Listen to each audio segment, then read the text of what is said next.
আসসালামু আলাইকুম। আমি যখন গত পর্বে বললাম the story of per girl explain করব না, কারণ ১ ঘন্টার ভিডিও আপনারা এভারেজে ৬ মিনিট দেখেছেন, তখন অনেকেই কমেন্ট করেছিলেন যে আপনারা তো পুরো ভিডিও দেখেছেন। দেখুন, আমি প্রমাণ করে দিচ্ছি যে আমি মিথ্যা কথা বলিনি। আর হয়েছে এমনটা যে আপনারা খুব কম সংখ্যক পুরো ভিডিও দেখেছেন, তবে বেশিরভাগই ১-২ মিনিট দেখে বা প্লে করে চলে গিয়েছে, যে কারণে এভারেজে টাইমটা অনেকটাই কমে গিয়েছে। আর এই কারণেই আমার পুরো চ্যানেল সহ রিচ ডাউন হয়ে গিয়েছে। খেয়াল করলে দেখতে পাবেন আমার এই লাস্ট ভিডিওটাও খুব একটা ভিউ হয়নি। এর কারণ ইউটিউব খুব বেশি ইমপ্রেশন দেয়নি। যা হোক, এত কিছু বললে আপনারা হয়তো অনেকেই বুঝতে পারবেন না, পরে এসব গল্প করা যাবে। এখন এ গার্ল লাইক মি ড্রামার দ্বিতীয় পার্ট শুরু করা যাক। এই পর্বের শুরুতেই দেখা যায় বানহুয়া রংজিয়াকে ইমপ্রেস করার জন্য আতশবাজির ব্যবস্থা করেছিল। সে মাঝরাতে অনেক বেশি পরিমাণে ফায়ারওয়ার্কস ব্যবহার করে। এদিকে রংজিয়া যখন তার প্যালেস থেকে ওই ফায়ারওয়ার্কস গুলো দেখে, ওর তো খুবই ভালো লাগে। রংজিয়া বাজিগুলো দেখতে দেখতে বানহুয়ার সাথে কাটানো মুহূর্তগুলো চিন্তা করছিল। আর রংজিয়ার মুখের হাসি দেখেই তো বুঝতে পারছেন, ও সত্যি সত্যি বানহুয়ার প্রেমে পড়ে যাচ্ছিল। দুজন রংজিয়াকে বলে এটা নিশ্চয়ই বানহুয়ার কাজ। বানহুয়ার মেইডরা গেটে এসেছে, আমি কি তাদেরকে তাড়িয়ে দিব? তবে রংজিয়া যেন দুজনের কথা শুনতেই পাচ্ছিল না। ও জাস্ট বলে ওহ, এটা বলে অন্য পাশে গিয়ে নিরিবিলি ফায়ারওয়ার্কস দেখতে থাকে। দুজন কি করবে বুঝতে পারে না। আর এপাশে দেখা যায় বানহুয়ার মেইডদের রংজিয়ার প্যালেসে ঢুকতেই দেওয়া হয়নি। দুজন ওদেরকে বের করে দিয়েছে। ওরা তো খুবই রেগে গিয়েছিল, তবে বানহুয়া মনে মনে ভাবছিল রংজিয়াকে সে যতটা বোকাশোকা ভেবেছিল, রংজিয়া তো তার থেকেও টাফ বের হলো। এখন ওকে অন্য কিছু অ্যাপ্লাই করতে হবে। বানহু আসলে প্ল্যান করে রংজিয়াকে পটানোর চেষ্টা করছিল, ওর মায়ের কথা অনুযায়ী, যেহেতু ওরা মনে করছিল যে পরবর্তী রাজা হবে রংজিয়া। যা হোক, বানহুয়া তো অনেকটা রেগে যায়। আরো ঘরে এসে ভাবতে থাকে এর পরবর্তীতেও কি করবে। তখনই সেখানে হেং আসে, আর হেং জানায় রংজিয়া স্কেটিং করতে অনেক পছন্দ করে। বানহুয়া তো এটা শুনে খুশি হয়ে যায়, আর প্ল্যান করে ওরা রংজিয়ার জন্য স্কেটিং করার ব্যবস্থা করবে। পরদিন সকালের দৃশ্য দেখা যায়, রংজিয়া বাড়ি থেকে বের হয়ে দেখতে পায় বানহুয়া গাড়ি নিয়ে আসেনি। তখন রংজিয়া বানহুয়াকে একটু মিস করতে থাকে, আর দুজিনকে বলে গত রাতে তুমি বানহুয়ার মেয়েদের সাথে খারাপ ব্যবহার করেছো, একটা গিফট নিয়ে যাও, ওর কাছে মাফ চেয়ে এসো। এটা আমাদের প্যালেসের ম্যানার। ও যে বানহুয়ার প্রেমে পড়ে গিয়েছে এটা দুজিনকে বুঝতে দিতে যাচ্ছিল না। এখন বেচারা দুজিন আর কি করবে, ও একটা গিফট নিয়ে যায় বানহুয়ার কাছে মাফ চাওয়ার জন্য। তবে বানহুয়ার মেইডরা ওকে ২ ঘন্টা দাঁড়িয়ে রাখার পর বলে বানহুয়া তো বাইরে গিয়েছে, আর একটা চিঠি দিয়ে গিয়েছে রংজিয়ার জন্য। দুজিন তখন বলে এই কথাটা ২ ঘন্টা আগে বললে কি হতো, আমি শুধু শুধু এখানে ২ ঘন্টা অপেক্ষা করলাম। রকি ঝাড়ি মেরে বলে আবার। দুজিন তখন সরি বলে সেখান থেকে বের হয়ে আসে। বানহুয়া রংজিয়াকে দাওয়াত করেছিল শহরের বাইরে ছোট্ট একটা প্যালেসে। রংজিয়া বুঝতে পারছিল না কি করবে, তবে সে সেখানে যায়। সেখানে গিয়ে দেখতে পায় বানহুয়া সেখানে প্রচুর বরফের আয়োজন করেছে। এটা বানহুয়া কিভাবে করলো সেটাই তো বুঝতে পারছিল না, কারণ তখন শীতকাল ছিল না। তবে দুজিন বরফ দেখে বলছে বানহুয়া কি আপনার জন্য স্কেটিং করার ব্যবস্থা করেছে? প্যালেসের সবাই তো জানে যে আপনি স্কেটিং ভয় পান। রংজিয়া তখন বলে আমি যেহেতু দাওয়াত অ্যাকসেপ্ট করেছি, তাই আমার বানহুয়ার সাথে দেখা করতে হবে। এটা বলে ও বানহুয়ার কাছে যায়। বানহুয়ার হেং তো খুশি হয়ে যায় যে রংজিয়া হয়তো স্কেটিং দেখে অনেকটা খুশি হয়েছে মনে মনে। বানহুয়ার রংজিয়ার গিফট দেওয়া চুলের কাঁটা পড়েছিল, তবে সেটা দেখে রংজিয়া চোখ গরম করে দুজনের দিকে তাকায়। এটা ছিল রংজিয়ার মায়ের চুলের কাঁটা। দুজন না বুঝে সেটা বানহুয়াকে গিফট করে দিয়েছে। তবে রংজিয়া তো বানহুয়ার সামনে কিছু বলতে পারে না। বানহুয়া রংজিয়াকে জানায় সে আর হেং প্ল্যান করে এই বরফের ব্যবস্থা করেছে। রংজিয়া স্কেটিং করলে অনেক এনজয় করবে, এটা খুবই মজার। ফার্স্টের একটা সিন থেকে দেখা যায় রংজিয়া ছোট থেকে স্কেটিং করতে ভয় পেত। রংজিয়ার একটা বড় ভাই ছিল যে ওকে জোর করে স্কেটিং করাতে নিয়ে যাচ্ছিল। বানহুয়া নিজেই নেমে যায় স্কেটিং করতে, এবং একা একা স্কেটিং করছিল এবং রংজিয়াকে ডাকছিল। দুজিন রংজিয়াকে যেতে নিষেধ করছিল, তবে হেং জোর করে রংজিয়াকে একটা জুতা পরিয়ে দেয়। এখানে বানহুয়াকে স্কেটিং করতে দেখে রংজিয়া সেই সব স্মৃতি মনে পড়ে যাচ্ছিল, আর ভয়ে ও বরফের দিকে নামতেই পারছিল না। হেং রংজিয়াকে ধাক্কা দিয়ে বরফের মধ্যে নামিয়ে দেয়।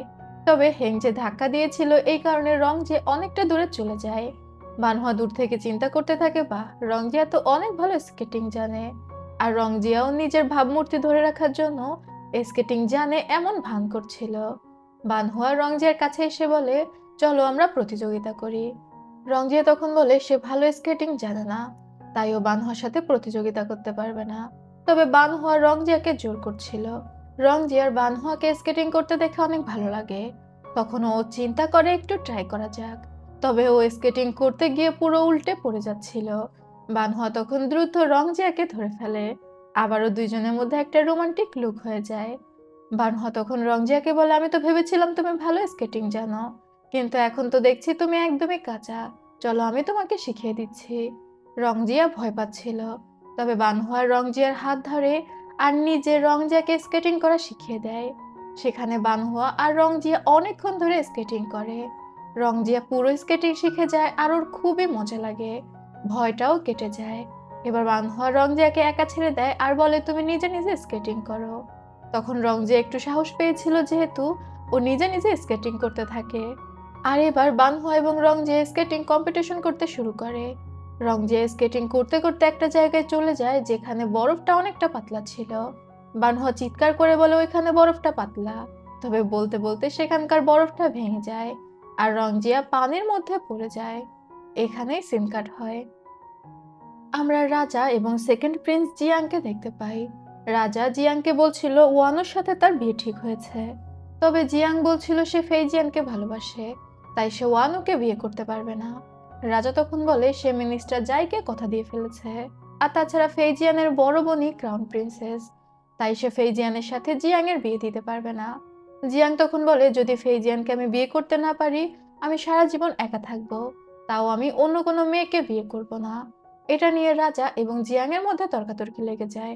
তর্কাতর্কি বলতে রাজা জিয়াংকে অনেক বকাবকি করে। তবে প্যালেসের একজন মেয়েড বাজারের মধ্যে এসে এই কথা একজন সবজিওয়ালিকে বলে দেয়। রাজা যে জিয়াংকে বকাবকি করেছে এবং জিয়াং ওয়ানোকে বিয়ে করতে চাচ্ছে না এই বিষয়টা। তখন সেই সবজিওয়ালি চিৎকার করে বলে, শুনেছো তোমরা, সেকেন্ড প্রিন্স এবং রাজার ঝামেলা হয়ে গিয়েছে। সেকেন্ড প্রিন্স বলে দিয়েছে সে ওয়ানোকে বিয়ে করবে না। মানে এই কথা এবার পুরো এলাকায় রটে যায়। এদিকে আমরা রংজিয়াকে দেখতে পাই, যাকে বানহুয়া পানি থেকে তুলেছিল। রংজিয়া যখন জ্ঞান ফেরে, সে তখন বানহুয়াকে ধন্যবাদ জানায় তার জীবন বাঁচানোর জন্য। দুজিন পাশ থেকে বলে ওঠে, বানহুয়ার জন্যই তো আপনি পড়ে গিয়েছিলেন। রংজিয়া দুজিনকে বলে, আমার কোটটা দাও। দুজিন তো মনে করে হয়তো রংজিয়া ঠান্ডা লাগছে। তবে ও যখন কোটটা এনে দেয়, রংজিয়া গিয়ে বানহুয়াকে ওই কোটটা পরিয়ে দেয় আর বলে, আপনি আমার উপকার করেছেন, অবশ্যই আমি এটার প্রতিদান দিব। আর আপনার ঠান্ডা লেগে যাক এটা তো আমি চাই না। বানহুয়া রংজিয়ার এমন কাণ্ড দেখে হতভম্ব হয়ে যায়। এদিকে ফেইজিয়ান জানতে পারে যে বানহুয়া এবং রংজিয়া স্কেটিং করে অনেক মজা পেয়েছে। তারা একসাথে হাত ধরে স্কেটিং করেছে, যেটা শুনে ফেইজিয়ানের প্রচন্ড রাগ হয়। ও তো ভুল খবর দিয়েছিল যাতে বানহুয়া এবং রংজিয়ার মধ্যে ঝামেলা লেগে যায়। অন্যদিকে বানহুয়া যখন বাড়ি এসেছিল, বানহুয়ার পরিবারের সবাই চিন্তা করছিল বানহুয়া রংজিয়ার অনেক বড় উপকার করেছে, তার জীবন বাঁচিয়েছে। এই কারণে রংজিয়ার উচিত বানহুয়াকে বিয়ে করা। অন্যদিকে আমরা রংজিয়াকে দেখতে পাই যে নিজের প্যালেসে এসে গোসল করছিল আর চোখ বন্ধ করে বানহুয়ার সাথে কাটানোর সময় মনে করছিল, মুস্কি মুস্কি হাসছিল। তবে হঠাৎই রংজিয়া নিজের ছোটবেলার সেই বিভীষিকাময় দিনের কথা মনে পড়ে যায়, যেদিন তার বাবার হত্যা হয়েছিল। আরও লাফ দিয়ে জেগে ওঠে, দুজনকে ডাকে এবং বলে, আমার মায়ের ব্রেসলেটের ব্যাপারে কোনো খোঁজ পেয়েছো? ওর মা মারা যাওয়ার পর একটা ব্রেসলেট ও দেখেছিল, যেটা এখন খুঁজে পাচ্ছে না, আর সেই ব্রেসলেটই খুঁজে বেড়াচ্ছিল। দুজন তখন জানায় এখনো খুঁজে পায়নি, তবে সে জাই ফ্যামিলির প্যালেসে যাবে সেই ব্রেসলেটটা খোঁজার জন্য। এবং পরবর্তী সিনে দেখা যায় দুজিন ছদ্মবেশে, মানে ডাক্তারের অ্যাসিস্ট্যান্ট সেজে চলে যায় জাই ফ্যামিলিতে। একজন ডাক্তার যেত জাইকেলিনের চোখ পরীক্ষা করতে। সেখানে মাস্ক পরে চলে যায় দুজিন আর জানায় ও ঠান্ডা লেগে আছে বলেও মাস্ক পরে আছে। যা হোক, দুজিন সুযোগ বুঝে সারা ঘর চেক করতে থাকে। অন্যদিকে আমরা রংজিয়াকে দেখতে পাই যার বাড়িতে বানহুয়া এসেছিল। তবে রংজিয়া ওর চাচাকে জানায় সে যেন বানহুয়াকে ফেরত পাঠিয়ে দেয়, এটা বলে যে রংজিয়ার ঠান্ডা লেগেছে, তাই রংজিয়া দেখা করতে পারবে না। ওর চাচা তখন জিজ্ঞাসা করে, আপনি কি বানহুয়ার সাথে দেখা করতে চান না? বানহুয়া তো আপনার জন্য অনেক এফোর্ট দিচ্ছে আর সে আপনার জন্য পারফেক্টও। রংজিয়া তখন বলে, আমি ওর সাথে দেখা করতে চাই। এটা বলে উপরে চলে যায়। রংজিয়া চাচা বুঝতে পারে না দেখা করতে চায় আবারও কেন বানহুয়াকে পাঠিয়ে দিচ্ছে। আসলে রংজিয়া আগে নিজের প্রতিশোধ নিয়ে ভাবতে চাচ্ছিল, কারণ ও তো বুঝতে পেরেছিল যে ও বানহুয়ার প্রেমে পড়ে যাচ্ছে। রংজিয়ার চাচা এসে বানহুয়াকে জানায় যে রংজিয়া অসুস্থ। বানহুয়া রংজিয়ার প্যালেসের জন্য দুইটা পাথরের সিংহ নিয়ে এসেছিল। সেগুলো রংজিয়ার প্যালেসের সামনে সাজিয়ে রেখে সেখান থেকে চলে যায়। বানহুয়া এবং হেং যখন বাজারের মধ্যে দিয়ে যাচ্ছিল, তখন ওরা একটা হোটেলের সামনে একজন গরিব ছেলেকে দেখতে পায়, যাকে হোটেলের লোকেরা ঘাড় ধরে বের করে দিচ্ছিল, কারণ সে বানহুয়া এবং ওয়ানুর পক্ষ নিয়ে কথা বলেছে। বানহুয়া দূর থেকে শুনছিল। হোটেলের লোকেরা ওয়ানু এবং বানহুয়াকে নিয়ে এমন সব কথা বলছিল যে ওদের মধ্যে হয়তো সমস্যা আছে, কেন ওদেরকে ছেলেরা বিয়ে করতে চায় না, রিজেক্ট করে দেয়। তখন ওই গরিব ছেলেটি প্রতিবাদ করায় হোটেলের লোকেরা ওকে বের করে দিচ্ছে। এগুলো শুনে বানহুয়া সেদিকে এগিয়ে যায় আর হোটেলের লোককে জিজ্ঞাসা করে কি হয়েছে। ওরা তখন বলে এর কাছে খাবারের পয়সা দেওয়ার মতো টাকা নেই, তার উপর আমার কাস্টমারদের সাথে ঝামেলা করেছে। এই ছেলেটির নাম ছিল সেন। সেন তখন জানায় ভিতরের লোকেরা দুইজন মেয়েকে নিয়ে বাজে কথা বলছিল, তাই সে প্রতিবাদ করেছে। বানহুয়া তখন বলে তুমি কি ওই মেয়েদের চেনো? সেন বলে না, কিন্তু কোনো মেয়েকে নিয়ে বাজে কথা বলা উচিত না, বিশেষ করে তার অগোচরে। বানহুয়া তখন ভিতরে যায় এবং ভিতরের লোকদের জিজ্ঞাসা করে যে তারা বানহুয়াকে নিয়ে কি বলছিল। তবে বানহুয়ার সামনে তো ওই লোকেরা বানহুয়াকে নিয়ে কিছু বলার সাহসই পাবে না। ওরা তখন ভুল করেছে বলে মাফ চায়। বানহুয়া সেই হোটেলের দোকানদারকে অনেক ঝাড়ি মারে আর বলে গরিবদের সাথে এমন খারাপ ব্যবহার করা উচিত না।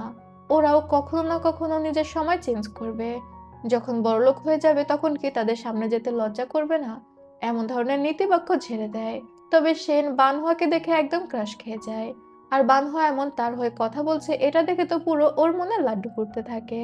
বানহুয়া হোটেলের মালিককে বলে আজ থেকে আপনার হোটেল আমি নিয়ে নিলাম, মানে এই হোটেলে যত গরিব মানুষ আছে সবাই এসে খাবে এবং মাস শেষে সমস্ত বিল দিবে বানহুয়া। সেন তো এটা শুনে পুরো গলে পড়ে যায়। এরপরেই দেখা যায় দুদিনে সে রংজিয়াকে জানায় সে পুরো জাই প্যালেস খুঁজে ফেলেছে, কিন্তু রংজিয়ার মায়ের ব্রেসলেট খুঁজে পায়নি। রংজিয়া তখন চিন্তা করতে থাকে তাহলে এর পিছনে কি অন্য কেউ আছে, কারণ ও বান ফ্যামিলি এবং জাই ফ্যামিলি দুই ফ্যামিলির কোথাও কিছুই পেল না। তাহলে কে এই পুরো ঘটনা নিয়ন্ত্রণ করছে? ও তো আরো টেনশনে পড়ে যায়। অন্যদিকে আমরা বানহুয়াকে দেখি যে গরিব মানুষের জন্য একটা স্কুল খুলেছে, মানে লাইব্রেরির মতো, যেখানে সবাই এসে ফ্রিতে বই পড়তে পারবে। সেখানে সেন নামের ওই ছেলেটাও আসে এবং অনেকক্ষণ ধরে বই পড়তে থাকে। একটু পরে বানহুয়ার মেইড এবং হেং এসে বলে সবাই তো চলে গিয়েছে, লাইব্রেরি এখন বন্ধ করা হবে, তুমিও যাও। তবে সেন জানায় সে বানহুয়ার বাবা মায়ের সাথে দেখা করতে চায়। আর বানহুয়ার বাবা যখন সেখানে আসে, সেন বানহুয়ার বাবাকে বলে ও বানহুয়াকে বিয়ে করতে চায়, ও বানহুয়াকে ভালোবাসে। আর এরপরেই দেখা যায় সেনকে লাথি মেরে বানহুয়াদের বাড়ির ভিতর থেকে বের করে দেওয়া হয়েছে। তখন সেন চিৎকার করে বলছিল চাঁদ সূর্য সাক্ষী আমি বানহুয়াকে ভালোবাসি। তো এরপরেই দেখা যায় সেন বানহুয়ার বাড়ির সামনেই বসে যায়, মানে একদম পুরো অনশন। সে বানহুয়ার ফ্যামিলিকে রাজি না করিয়ে ছাড়বে না। বানহুয়ার পরিবারের কেউ বের হলেই সে শুধু চিৎকার করে একটা কথাই বলে, সে বানহুয়ার প্রতি লয়াল, যেটা চাঁদ সূর্য সাক্ষী। বানহুয়া নিজেও বিরক্ত হয়ে গিয়েছে। একদিন বৃষ্টির মধ্যেও সেন বানহুয়াদের বাড়ির সামনে দাঁড়িয়েছিল। তখন বানহুয়ার মা চিন্তা করে এভাবে তো চলতে পারে না, ওরা কেউই বাড়ির বাইরে বের হতে পারছে না, এক কথা শুনতে শুনতে ওদের কান ব্যথা হয়ে যাচ্ছে। বানহুয়ার মা সেনকে ভিতরে ডেকে পাঠায়। সেন তখন পুরোটাই ভিজে ছিল আর শীতে কাঁপছিল। কাঁপতে কাঁপতে ও বলে ও বানহুয়ার প্রতি অনেক লয়াল, বানহুয়াকে ও মন থেকে ভালোবেসেছে। যদিও ও অনেক গরিব, তবে ওর স্ট্যাটাস না দেখে ওকে একটা সুযোগ দেওয়া উচিত। বানহুয়ার বাবা বানহুয়ার মাকে নিষেধ করার চেষ্টা করছিল। তখন বানহুয়া আশেপাশে ছিল না। বানহুয়ার মা সেনকে একটা লকেট দেয় আর বলে এটা আমার তরফ থেকে টোকেন, তুমি যদি ইম্পেরিয়াল এক্সামিনেশনে টপ 3 এর মধ্যে থাকতে পারো তাহলে আমি তোমার সাথে বানহুয়াকে বিয়ে দিব, এটা আমি প্রমিস করছি। ব্যাস, সেন তো এটুকুই চাচ্ছিল। ও এসেছিল গ্রাম থেকে এখানে ইম্পেরিয়াল এক্সামিনেশন দেওয়ার জন্য। প্রত্যেক বছর স্কলারদের একটা পরীক্ষা হতো এবং টপ 3 যারা হতো তাদেরকে মন্ত্রিসভায় চাকরি দেওয়া হতো। যা হোক, বানহুয়া তো এই কথা শুনে অনেক রেগে যায়। বানহুয়ার মা তখন বলে আর এত খেপছো কেন, ও আগে টপ 3 হোক তো, এমনিতে তো তুমি রংজিয়াকে পটানোর চেষ্টা করছো, রংজিয়া পড়লে ভালো, না পড়লে তো কিছু একটা ব্যবস্থা করতেই হবে। আরও যদি ইম্পেরিয়াল এক্সামিনেশনে টপ 3 এর মধ্যে হয় তাহলে তো ও একজন মন্ত্রী হয়ে যাবে, সেটাও আমাদের জন্য অনেক ভালো, মানে যেটা হয় আর কি, বুঝুন অবস্থা। তখনই হেং ভিতরে ঢুকতে ঢুকতে বলে সবাই অলরেডি এটা জানতে পেরে গিয়েছে। এটা শুনে বানহুয়া হেং এর পিছনে ছুটতে শুরু করে। হেং গিয়ে একটা জায়গায় উষ্টা খেয়ে পড়ে যায়। বানহুয়া হেং এর কান ধরে বলে এই কাজ তুমি করেছো? হেং তখন বলে আরে আমি তোমার ভালোর জন্যই এটা করেছি, এখন রংজিয়ার কানেও এই খবরটা পৌঁছাবে। আর দেখা যাবে সে হিংসায় জ্বলে আগে আগে তোমাকে প্রপোজ করে দিবে। বোঝা যাবে তার মনে তোমার জন্য ফিলিংস আছে কিনা। বানহোয়া চিন্তা করে এটা তো ঠিক কথা। এদিকে দুজিন এসে রংজিয়াকে জানায় বানহোয়ার ফ্যামিলি সেনকে কথা দিয়ে দিয়েছে। রংজিয়া তখন বলে আমি সবকিছুই জানি, তারা খুব সুন্দরভাবে সেনকে রিজেক্ট করেছে। দুজিন তখন বলে যদি সেন টপ 3 হতে পারে তাহলে তো সে বানহোয়াকে বিয়ে করতে পারবে। রংজিয়া তখন মুচকি হেসে বলে আগে টপ 3 হোক তো। পরবর্তী সিনে দেখা যায় সেন ইম্পেরিয়াল এক্সামিনেশনের প্রিপারেশন নিচ্ছিল। তবে ও তো একটা হোটেলে অবস্থান করছিল, যেহেতু ও গ্রামের ছেলে। বানহোয়ার মায়ের দেয়া সেই লকেটটা সবসময় হাতে করে সবাইকে দেখাচ্ছিল, বাংলা কথা শো আপ করছিল। যে আসছিল তাকেই বলছিল যে বান ফ্যামিলি তাকে কথা দিয়েছে তার সাথে বানহোয়ার বিয়ে হবে। সবাই এবার সেনকে একটু অন্য চোখে দেখতে শুরু করে, মানে সম্মানের চোখে। একজন তো সেনকে বুদ্ধি দিয়ে দেয় এটা এভাবে হাতে রেখে না দেখিয়ে গলাতে ঝুলিয়ে নিলেই তো হয়। সেনের এই বুদ্ধিটা খুবই ভালো লাগে। সেন তখন বলে আমি যখন মন্ত্রী হব তখন তোমাকেই আমার অ্যাসিস্ট্যান্ট বানিয়ে নিব। পরবর্তী সিনে দেখা যায় বানহোয়া সেনকে ডেকে পাঠিয়েছে তার সাথে দেখা করার জন্য। সেন সেখানে সেই কবিদের মতো ডায়লগ ছাড়তে শুরু করে। তবে বানহোয়া ডিরেক্ট জানিয়ে দেয় যে সে সেনকে বিয়ে করতে চায় না। সেন তখন বলে তুমি কেন বিয়ে করতে চাও না? বানহোয়া তখন বলে আমি এখনো আমার পরিবার থেকে আলাদা থাকার জন্য রাজি না, আমি আমার পরিবারের সাথে আরো কিছুদিন সময় কাটাতে চাই। সেন তখন বলে আমি আমার বাবা মাকে ছেড়ে এখানে চলে এসেছি, আমিও তো পুরোপুরি একা, তুমি চাইলে আমি তোমার সাথে তোমার ফ্যামিলিতে থাকতে পারি, এটা কোনো সমস্যাই না। সে বানহোয়ার জন্য একটা পেইন্টিং উপহার নিয়ে এসেছিল, যেটা সে নিজে আর্ট করেছে। আর তারপর ছেলেরা যেমন মেয়েদের মন ভোলানোর কথা বলতে থাকে তেমন কাব্যিক ভাষায় বিভিন্ন ডায়লগ ঝাড়তে থাকে। তবে বানহোয়া বিরক্ত হয়ে চিন্তা করে একে পিছু ছাড়ানো অতটাও সহজ হবে না। কিন্তু রাতের বেলায় আমরা সেনের অন্য রূপ দেখতে পাই। সেন যায় প্রধানমন্ত্রীর বাড়িতে, যার নাম ছিল মিস্টার শি। মিস্টার শি সেনকে এখানে নিয়ে এসেছিল বানহোয়ার পরিবারের সাথে অ্যাটাচ হওয়ার জন্য, কারণ সে টাইগার ট্যালি খুঁজছিল, যেটা বানহোয়ার দাদা তো এই রাজ্যের জেনারেল ছিল। তবে তার মৃত্যুর পর টাইগার ট্যালি এখনো পাওয়া যায়নি। ওই টাইগার ট্যালি পেলে এই সারা রাজ্যের সেনাবাহিনীর নিয়ন্ত্রণ করা যাবে, যেটা প্রধানমন্ত্রী সেনের সাহায্যে উদ্ধার করতে চাচ্ছিল। তবে সেন এসে জানায় যে সে বান ফ্যামিলির পুরো বাড়ি সার্চ করে দেখেছে, তবে কোথাও টাইগার ট্যালি পায়নি। শুধুমাত্র একটা রুমই বাকি আছে, যেটা বানহোয়ার রুম। মিস্টার শি তখন বলে বানহোয়ার দাদা বানহোয়াকে খুব ভালোবাসতো, হতে পারে টাইগার ট্যালি বানহোয়ার রুমেই আছে। সেন তখন বলে তাহলে তো চিন্তা নেই, আমি যখন বানহোয়াকে বিয়ে করব তখন আরামসে রুম সার্চ করতে পারবো। মিস্টার শি তখন বলে ঠিক আছে, তাহলে আগে তুমি ইম্পেরিয়াল এক্সামিনেশনে প্রিপারেশন নাও। বাইরে থেকে ফেইজিয়ান এই সব কিছু শুনে অনেক খুশি হয়ে যায়, কারণ ওর বাবা যেহেতু সেনের সাথে আছে, সেন তো পরীক্ষায় টপ 3 মধ্যে থাকবেই। পরবর্তী সিনে আমাদের ইম্পেরিয়াল এক্সামিনেশনের দৃশ্য দেখানো হয়, এবং যেমনটা আশা করা গিয়েছিল সেন টপ 3 মধ্যে থেকে যায়, তবে ওর থার্ড হয় আর কি। আর এই খবর তো দুজিন সবার আগে রংজিয়াকেই জানায়। মানে ও বাইরে থেকে রংজিয়াকে শুনিয়ে শুনিয়ে একজন গার্ডের সাথে কথা বলছিল, ভিতরে বসে রংজিয়া একটা ক্রিকেটের ছবি আঁকছিল। তবে এই খবর শুনে ও জাস্ট মুচকি হাসে। এরপর আমরা সেনকে দেখতে পাই যে সেই রেস্টুরেন্টের সামনে দাঁড়িয়েছিল, যেখানে বানহোয়া ওর থাকা খাওয়া ফ্রি করে দিয়ে গিয়েছিল। রেস্টুরেন্টের মালিক সহ ওয়েটাররা সবাই তো এবার সেনকে অনেক সম্মান করছিল। একে তো টপ 3 হয়েছে, তার উপর বানহোয়ার ভবিষ্যৎ হাজবেন্ড। অনেকে আবার ভিড়ের মধ্যে থেকে বলাবলি করছিল বানহোয়া তো রংজিয়াকে পছন্দ করে, তাহলে সেনের সাথে তার কিভাবে বিয়ে হতে পারে। সেন তখন বলে আমি বানহোয়ার প্রতি এতটা ডেডিকেটেড ছিলাম যে বানহোয়া আমার প্রপোজাল রিজেক্ট করতেই পারেনি, ওর মন গলে গিয়েছে। সেন হোটেল মালিককে বলে আজকে যারা যারা খাবে সব বিল সে দিবে। হোটেল মালিক তখন সেনের কানে কানে বলে বিল কি আপনি দিবেন নাকি বান ফ্যামিলির নামে লিখে রাখবো? সেন খোঁচা মেরে বলে আরে বানহোয়ার টাকাই তো আমার টাকা, এটা ভালো ছিল। এরপর আবার আমাদের রংজিয়াকে দেখানো হয়। বাইরে থেকে একজন গার্ড বলে মিস্টার সেন আপনার সাথে দেখা করতে এসেছে। রংজিয়া হাসি মুখে সেনকে ভিতরে আসতে বলে। সেন তখন ভিতরে আসে এবং রংজিয়ার সাথেও একটা পার্ট নিতে শুরু করে। প্রথমে তো ভদ্রভাবে বলে যে আপনি এই শহরের টপ স্কলার, আমি আপনার কাছ থেকে কিছু শিখতে চাই। রংজিয়া তখন বলে আপনিও তো টপ 3 স্কলার হয়েছেন, তাই আমার থেকে শেখার কিছুই নেই, আপনি আমি সমান সমান। সেন ইচ্ছা করে বানহোয়ার মায়ের দেয়া সেই লকেট রংজিয়াকে দেখাতে থাকে, আর বলে সে যেহেতু টপ 3 হয়েছে এবার বানহোয়ার সাথে তার বিয়ে হবে। সে এখন বিয়ের প্রস্তুতি নিয়ে খুবই ব্যস্ত, মানে রংজিয়াকে একটু খোঁচা মারার চেষ্টা করছিল। রংজিয়া হাসি মুখে বলে তাহলে তো আপনার জন্য ডাবল খুশির দিন, আপনাকে কংগ্রাচুলেশন। সেন রংজিয়াকে একই কথা বলে। ও বানহার প্রতি অনেকটা ডেডিকেটেড, তাই বানহা ওকে ভালোবেসে ফেলেছে। এখনো অনেক ব্যস্ত, পরে আবার রংজির সাথে দেখা করবে। কি একটা ব্যস্ততা দেখিয়ে সে সেখান থেকে চলে যায়। দুজিন রংজিয়ার কাছে এসে বলে, আপনি ওকে কেন সহ্য করলেন? ও তো আপনাকে ইনসাল্ট করছিল। রংজিয়া তখন বলে, সেনকে যতটা সহজ সরল দেখতে মনে হয়, ও ততটাও সহজ সরল না। তুমি ওর ব্যাপারে খোঁজ খবর লাগাও। রংজিয়ার চোখ ফাঁকি দেয়া তো অতটাও সহজ না। পরবর্তী সিনে দেখা যায় সেন বাজারের মধ্যে দিয়ে হেঁটে আসছিল। তখনই ওর একজন ফরচুন টেলারের সাথে দেখা হয়। তাকে দেখেই বোঝা যাচ্ছিল এটা কোনো মেয়ে যে ছেলে সেজে আছে। তবে সেন তাকে ইগনোর করে চলে যাচ্ছিল। ওই ফরচুন টেলার সেনকে ডেকে বলে, তোমার পায়ে একটা তিল আছে এবং বুকে একটা জন্মদাগ আছে। এটা শুনে সেন দাঁড়িয়ে যায়। আর ওর বিশ্বাস হয় যে এই ফরচুন টেলার কিছু বলতে পারবে। ফরচুন টেলার তখন সেনকে বলে, তুমি যদি বিয়ে করো তাহলে তোমার জীবন হারানোর সম্ভাবনা আছে। মানে বিয়ে নিয়ে ওর মনে একটা ভয় ঢুকিয়ে দেয়। তবে সেন এই বিষয়টাকে বিশেষ একটা পাত্তা দেয় না। সেন সেখান থেকে চলে গেলে আমরা দেখতে পাই ওকে তো বান হওয়ার মেইড ঠিক করে দিয়েছিল। এটা ছিল বান হওয়ার মেইড রকি। এরপর সেন সেখান থেকে যায় একটা হোটেলে।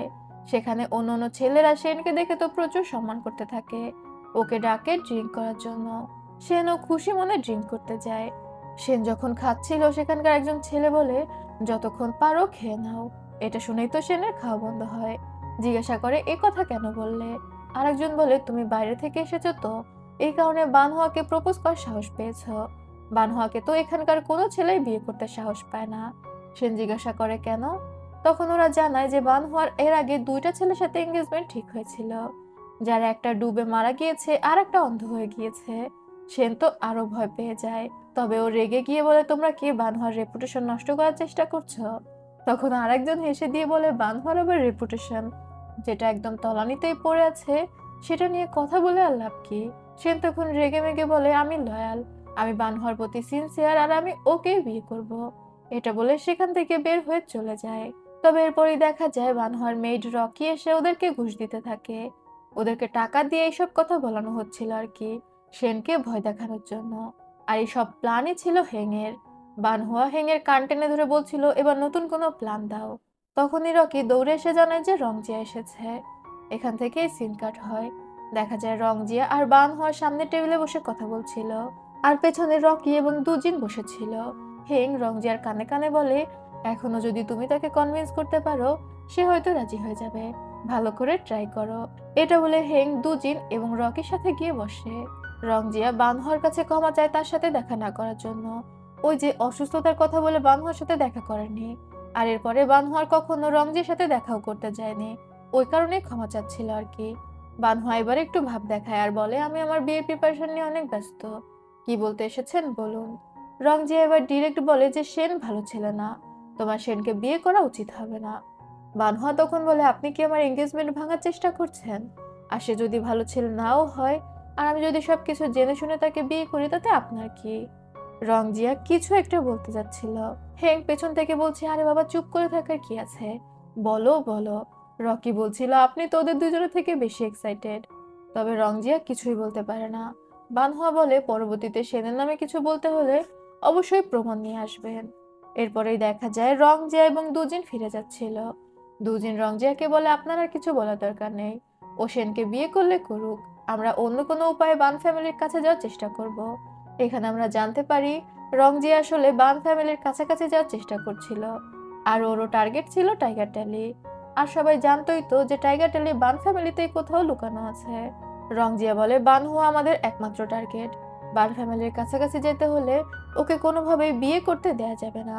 পরবর্তী সিনে আমাদের মন্ত্রিসভার দৃশ্য দেখানো হয়।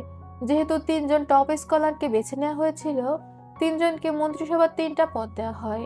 প্রথম আর দ্বিতীয় যে তাদেরকে দুইজন মন্ত্রী বানানো হয়। তবে সেন থার্ড হয়েছিল এবং ওকে ডেপুটি অ্যাসিস্ট্যান্ট টাইপ কিছু বানানো হয়, মানে মন্ত্রীদের থেকে অনেক নিচের পদ। এতে তো সেনের অনেক মন খারাপ হয়। বানহোয়ার বাবাও সেনের দিকে দেখছিল, কারণ ওর সাথে তো বানহোয়ার বিয়ে ঠিক হয়ে আছে। মিনিস্টার যাই পাশ থেকে বলে ওঠে, ওর সাথে তো এমনই হওয়ার ছিল, কারণ ওর বানহোয়ার সাথে এঙ্গেজমেন্ট ঠিক হয়ে আছে। সেন এটাও শুনতে পায়। রাজা তখন নতুন তিনজনকে বলে, আপনাদের জন্য একটা অনুষ্ঠানের আয়োজন করা হয়েছে, আশা করি রাতের বেলা আপনারা সবাই সেই অনুষ্ঠান উপভোগ করবেন। রাতের বেলা আমাদের একটা অনুষ্ঠানের দৃশ্য দেখানো হয়, যেখানে সব ইয়াং ছেলেমেয়েরা উপস্থিত ছিল, এবং যে ছেলেকে যে মেয়ের ভালো লাগবে মেয়েরা সেই ছেলেকে এসে রুমাল দিবে, এবং কোনো মেয়েকে যদি কোনো ছেলের ভালো লাগে তাকে গিয়ে পাখা দিবে, মানে নিজেদের জুটি চয়েস করে নেয় আর কি। এবার দেখা যায় রংজিয়ার টেবিল তো রুমাল দিয়ে পুরো ভরে যায়, এবং শেষে ফেইজিয়ান আসে এবং অন্য সব রুমাল সরিয়ে রেখে ও বড় একটা রুমাল রংজিয়ার সামনে রেখে দেয়। তবে রংজিয়া নির্লিপ্ত ভঙ্গিতে সবাইকে জাস্ট গ্রেটিং করে দেয়। অন্যদিকে ফেইজিয়ানের যে বান্ধবী ছিল ওর সামনে একটাও পাখা পড়েনি, আবার সেনের সামনেও একটাও রুমাল পড়েনি। ওদের দুইজনেরই বেশ মন খারাপ হয়েছে। সেন তখন ওই মেয়েটির কাছে এসে ওর পাখা মেয়েটিকে দেয়। মেয়েটি তখন বলে, আপনার বানহার সাথে এঙ্গেজমেন্ট ঠিক হয়ে আছে, আমি আপনার পাখা নিতে পারবো না। সেন তখন বলে, এটা নর্মাল একটা বিষয়, মানুষের মধ্যে ভালোবাসা ছড়ালে সম্পর্ক সুন্দর হবে। এটা শুনে ওই মেয়েটি মুচকি হেসে পাখাটা অ্যাকসেপ্ট করে আর ওর রুমালটা সেনকে দেয়। দূর থেকে রংজি এসব দেখে মুচকি মুচকি হাসছিল। আর এরপরে দেখা যায় দুদিন এসে রংজিয়াকে খবর দেয় সেনের একজন ফিয়ন্সে আছে তার দেশে, তার নাম মিস ওয়াং। মিসেস ওয়াং এর থেকে টাকা নিয়ে সেন শহরে এসেছিল ইম্পেরিয়াল এক্সামিনেশনে বসার জন্য। বুঝুন কত বড় বাটপার। রংজিয়া তখন দুজনকে বলে মিস ওয়াংকে নিয়ে এসো। আর পরবর্তী সিনে দেখা যায় রংজিয়া চলে যায় বানহার প্যালেসে এবং জানিয়ে দেয় সেনের একজন ফিয়ন্সে আছে ওদের গ্রামে, সাথে ও মেয়েটিকে সেখানে নিয়ে এসেছিল। এটা শুনেই তো বানহার রাগ হয়ে যায় আর ও চাবুক নিয়ে বের হয়ে পড়ে সেনকে শিক্ষা দেওয়ার জন্য।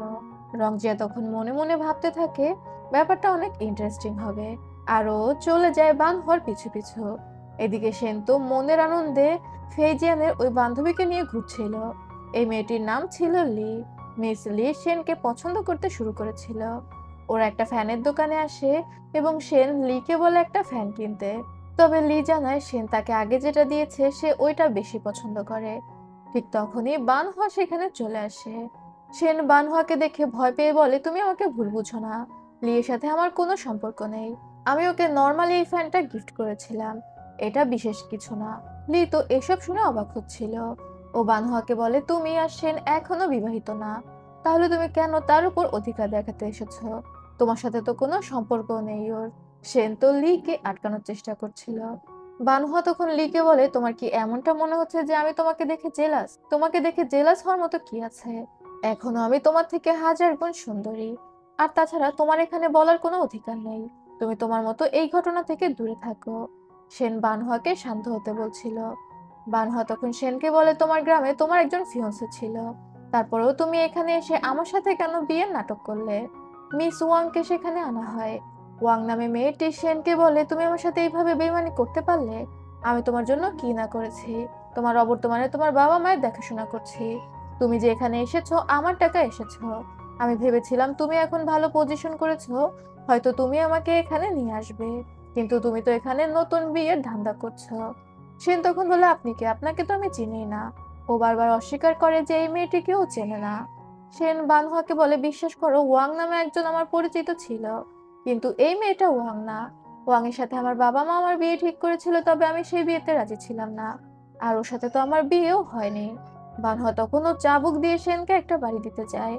লি তো ক্ষেপে বানহার দিকে আসছিল। বানহা তখন বলে, তোমাকে আগেই বলেছি তুমি এসব থেকে দূরে থাকো। আর ও সেনকে বলে, তোমাকে আজ আমি একটা শিক্ষা দিয়ে ছাড়বো, তুমি একটা চিটার।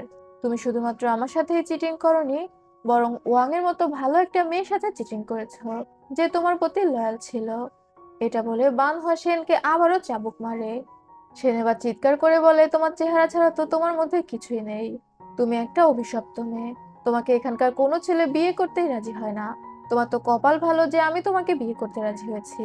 ও আচ্ছা না, তোমার চেহারা ছাড়া তোমার টাকাও আছে, আমি তোমার টাকা দেখেই তোমার কাছাকাছি এসেছিলাম, যাতে বান ফ্যামিলির টাকাতে আরাম করে জীবনযাপন করতে পারি। মানে রাগের মাথায় সেন সব সত্যি কথা বলে দেয়। এইবার তো বানহর কাছে সবকিছু ক্লিয়ার হয়ে যায়।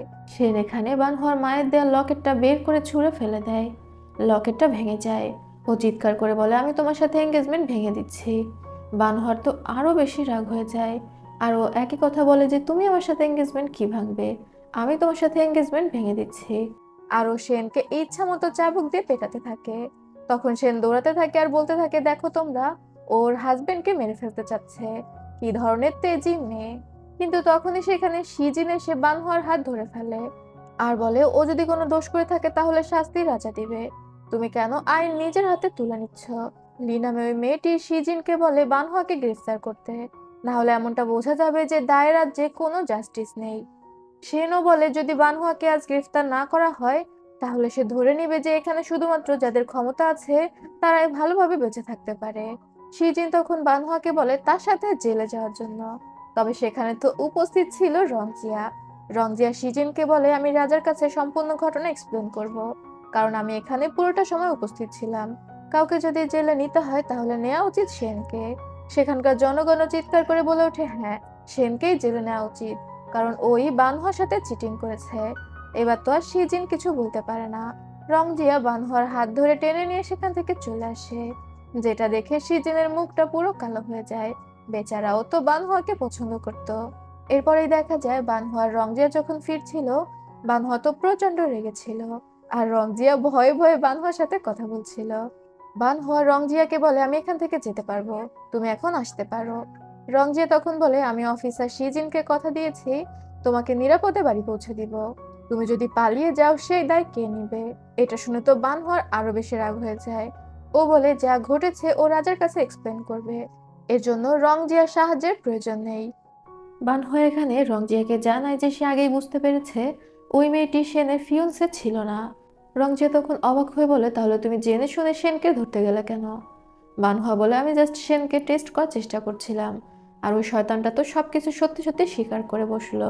তখন আমরা পাস্টের একটা সিন থেকে দেখতে পাই রংজিয়া জানতে পেরে গিয়েছিল যে এই সবকিছুর পেছনে মিনিস্টার শি রয়েছে, আর তার একমাত্র টার্গেট ছিল টাইগার টেলি। দুদিন যখন সেনের ফিয়ন্সের খোঁজে গিয়েছিল, মিনিস্টার শি আগেই সেনের ফিয়ন্সকে সরিয়ে ফেলেছে, তাই ওরা প্ল্যান করে নকল একটা মেয়েকে সামনে হাজির করে। রংজিয়া বানহুয়াকে জিজ্ঞাসা করে এঙ্গেজমেন্ট ভেঙে যাওয়ার জন্য তোমার কি মন খারাপ হচ্ছে? বানহুয়া তখন বলে কখনোই না, এঙ্গেজমেন্ট ভাঙার জন্য কেন আমার মন খারাপ হবে? বরং আমি তোমাকে জিজ্ঞাসা করতে চাই তুমি কেন আমার এঙ্গেজমেন্ট ভাঙালে? তুমি কি আমাকে পছন্দ করো? রংজিয়া তখন বলে তোমাকে আমি আমার বন্ধু মনে করি, তাই তোমার জন্য কেয়ার করি, আমি চাই না কেউ তোমাকে চিট করুক। এইবার তো বানহুয়া অবাক হয়ে বলে আমাকে শুধু বন্ধু মনে করো, আর সাথে সাথে ওর প্রচন্ড রাগ হয়ে যায়। ও রংজিয়াকে ঝাড়ি মেরে বলে সত্যি করে বলো, কেউ আমাকে চিট করবে তুমি কি এই ভয় পাও, নাকি এটা ভয় পাও যে আমার বিয়ে হয়ে যাবে? আমি তোমাকে লাস্ট বারের মতো জিজ্ঞাসা করছি। দূর থেকে দু জিন হেং এবং সফটি ওরা দাঁড়িয়ে দাঁড়িয়ে বানহুয়া এবং রংজিয়ার ঝগড়া শুনছিল। দুজিন তখন বলে অবশ্যই কেউ তাকে চিট করবে এই ভয় পায়, আর হেং বলছিল হয়তো বানহুয়ার বিয়ে হয়ে যাবে এটা নিয়ে ভয় পায়। তবে রংজিয়া কোনো কথাই বলতে পারে না। বানহুয়া তখন বলে তোমার মুখে কথা নেই কেন? যাকগে, তোমার সাথে কথা বলে আমি আমার মূল্যবান সময় নষ্ট করতে চাই না। আর এরপর ঘোড়ার দিকে তাকে ঝাড়ি মেরে বলে তুমি কি কাঠের পুতুল? হেং মুস্কি হেসে বলে আমার বোন এটা নিশ্চিত রংজিয়াকেই বলেছে। বানহুয়া চিৎকার দিয়ে হেংকে ডাকে আর বলে আমার ঘোড়া নিয়ে এসো। এটা বলে ও সেখান থেকে চলে যায়। তবে রংজিয়া একটু চিন্তায় পড়ে যায়। ও বাড়িতে বসে বসেও চিন্তা করতে থাকে বানহুয়ার সেই প্রশ্নটা, ও কি বানহুয়ার বিয়ে হয়ে যাবে এটা ভেবে ভয় পায়, নাকি বানহুয়াকে কেউ চিট করবে এটা ভেবে ভয় পায়। এরপরেই দেখা যায় মিনিস্টার শি তো সেনের উপর প্রচন্ড রেগে গিয়েছে। ওর এমন কর্মকাণ্ডের জন্য তার সমস্ত পরিকল্পনা ভেস্তে গেল। এখানে আমরা জানতে পারি মিনিস্টার শি যে টাইগার টেলি খোঁজার চিন্তা করছিল এটা ছিল রাজার প্ল্যান। রাজা নিজেও মনে মনে ভয় থাকতো যে টাইগার টেলি কার হাতে পড়ে যাবে আর সে তার সাথে বিদ্রোহ ঘোষণা করবে। মিনিস্টার শি চিন্তা করছিল রাজা হয়তো এটা শুনে অনেকটা রেগে যাবে। এখন বানহুয়ার উপরে দোষটা চাপাতে হবে, যে বানহুয়া মন্ত্রিসভার একজন সম্মানিত সদস্যকে পাবলিক প্লেসে চাবুক দিয়ে পিটিয়েছে। তবে তখনই সেখানে শিজিন আসে এবং বলে বাবা এমন কিছু করার প্রয়োজন নেই, আমি সেখানে উপস্থিত ছিলাম এবং আমি জানি বানহুয়ার কোনো দোষ নেই। জনগণ সবাই বানহুয়ার পক্ষে কথা বলছে। এদিকে মিনিস্টার যাইতো ছিল তার ধান্দায়। সে অন্যান্য কিছু মন্ত্রীদের নিয়ে একটা দরখাস্ত লিখতে শুরু করে, অভিযোগপত্র আর কি, তাদের একজন সম্মানিত মন্ত্রীকে বানহুয়া আঘাত করেছে এই বিষয় নিয়ে। এরপরেই আমাদের পরদিন রাজসভার দৃশ্য দেখানো হয়, যেখানে শুরুতেই বানহুয়াকে নিয়ে বিচার বসে যায়। একদল আলাদা হয়ে বিচার দিচ্ছিল যে বানহুয়া সেনকে নির্মমভাবে পিটিয়েছে। অন্য দল মানে বানহুয়ার বাবা এবং সাথে কিছু মন্ত্রীরা বলছিল সেনই আগে বানহুয়ার সাথে বেইমানি করেছে। একজন সম্মানীয় মন্ত্রী যদি চরিত্র ঠিক না থাকে, সে যদি এভাবে মানুষের সাথে চিটিং করে সেটা তো রাজার জন্যই অপমান। রংজিয়া এগিয়ে এসেও বানহুয়ার পক্ষ নেয়, এমনকি মিনিস্টার শিও বানহুয়ার পক্ষ নেয়। সেখানে তো দুই পক্ষে তুমুল তর্কাতর্কি লেগে যায়। রাজা শুধুমাত্র দুই পক্ষের যুক্তিতর্ক শুনে সেখান থেকে চলে যায়। ফয়সালা পরদিন শুনানো হবে। তবে ফেরার পথে রাজা প্রচন্ড বিরক্ত হয়ে বলছিল, মন্ত্রীদের কি আর কোনো কাজ নেই? বানহা কি করেছে না করেছে এটা কোনো আলোচনার বিষয় হলো? অবশ্য আমি রাজার সাথে একমত। সাধারণ একটা মেয়েকে নিয়ে সমস্ত মন্ত্রিসভা নড়ে গিয়েছে একদম। তখনই একজন এসে রাজাকে খবর দেয় যে বানহার দাদি তার সাথে দেখা করতে এসেছে। রাজা তখন বলে উনি আবার এখন কিসের জন্য আসলো। তাও ভিতরে যায় এবং সম্মানের সাথে কথা বলতে থাকে। বানহা দাদি কান্না করতে করতে বলে, সবকিছু আমার ভুল। আমি শুধুমাত্র আমার স্বামীকেই দোষ দিতে পারি, যে অকালে মারা গিয়ে আমাকে এইভাবে একা করে দিয়েছে। এই কারণেই তো আমি আমার পরিবারকে সুশিক্ষায় বড় করতে পারিনি। আমি একজন মহিলা মানুষ, কিভাবে একটা পুরো পরিবারকে শাসন করতে পারি? তুমি এখন বানহার অন্যায়ের জন্য আমাকে শাস্তি দাও। রাজা তখন বলে, তুমি এগুলো কি করছো? তুমি আমার কাছে অনেক প্রিয়। আমি তোমাকে কথা দিচ্ছি বানহার কোনো ক্ষতি হবে না। আমি বানহাকে প্রোটেক্ট করব। তখন বানহার দাদি অসুস্থ হয়ে সেখান থেকে চলে যায়। আর সাথে সাথে বানহার দাদির কান্নার ফেস এক্সপ্রেশন হাসিতেও বদলে গিয়েছিল। মহিলা অভিনয়ও জানে। এদিকে বানহা তো নিজের ঘরে বসে বসে জাস্ট রূপচর্চা করছে। হেং এসে বানহাকে বলে, তোমার কি এখনো রূপচর্চার মুড আছে? তোমাকে যদি জেলে ধরে নিয়ে যাওয়া হয়, তুমি কিন্তু সেখানে তোমার এসব ডিজাইনার পোশাক, কসমেটিক্স কিছুই পাবে না। বানহা তখন বলে, রাজা আমাকে অনেক ভালোবাসে, সে আমাকে কোনোভাবেই শাস্তি দিবে না। তখনই রাজাদেশ আসে। বানহা তার মুখে শসা লাগিয়েছিল। যে রাজাদেশ নিয়ে এসেছিল রাজার ইউনুস, সে বানহাকে জিজ্ঞাসা করে, আপনার মুখে শসা লাগিয়েছেন, এতে কি চেহারা সুন্দর হবে? বানহা তখন বলে, হ্যাঁ, অবশ্যই সুন্দর হবে। মানে ইউনুস এসেছিল রাজার আদেশপত্র সাপ্লাই দিতে, আর এসে বানহা থেকে বিউটি টিপস নিচ্ছে। যা হোক, এরপর ইউনুস রাজার ঘোষণা পড়ে শোনায়। এই পুরো ঘটনায় সেনকেই দোষারোপ করা হয়েছে এবং সেনের চিটিং এর জন্য ওকে মন্ত্রিসভা থেকে অপসারণ করা হয়েছে। মানে ওর চাকরি গেল। আর বানহুয়া যে সাহসের পরিচয় দিয়েছে, এই কারণে ওকে কাউন্টেস উপাধি দেয়া হয়। রাজার মন্ত্রীদের কাউন্ট বলে ডাকা হতো। এবার কাউন্টেস মানে সম্মানিত কোনো টাইটেল আর কি। বানহুয়া তো এটা শুনে আকাশ থেকে পড়ে। ও তো এতটা আশাও করেনি। তবে হেং বলছিল যে এই আদেশপত্র লিখেছে সে অনেক মিষ্টিভাষী, এত সুন্দর সুন্দর কথা লিখেছে যা তুমি না। বানহা তখন মুখ ঝামটা দিয়ে সেখান থেকে চলে যায়। এরপরে আমাদের সেনকে দেখানো হয়। ওকে সে হোটেল থেকে বের করে দেওয়া হচ্ছিল। সাথে সেনের যেসব নতুন কাপড় চোপড় বানহার ফ্যামিলি কিনে দিয়েছিল, সেগুলো রেখে দেওয়া হয়েছে হোটেলের ভাড়া হিসেবে। সেন তো চিৎকার চেঁচামেচি করছিল আর বলছিল সে এই শহরের থার্ড স্কলার, কেন তাকে এইভাবে ট্রিট করা হচ্ছে। তখন হোটেলের লোকজন সাথে জনগণ সেনকে প্রচন্ড অপমান করতে থাকে। লি তখন সেখান দিয়ে যাচ্ছিল, আরো দেখতে পায় সবাই সেনকে কিভাবে বকাবকি করছে।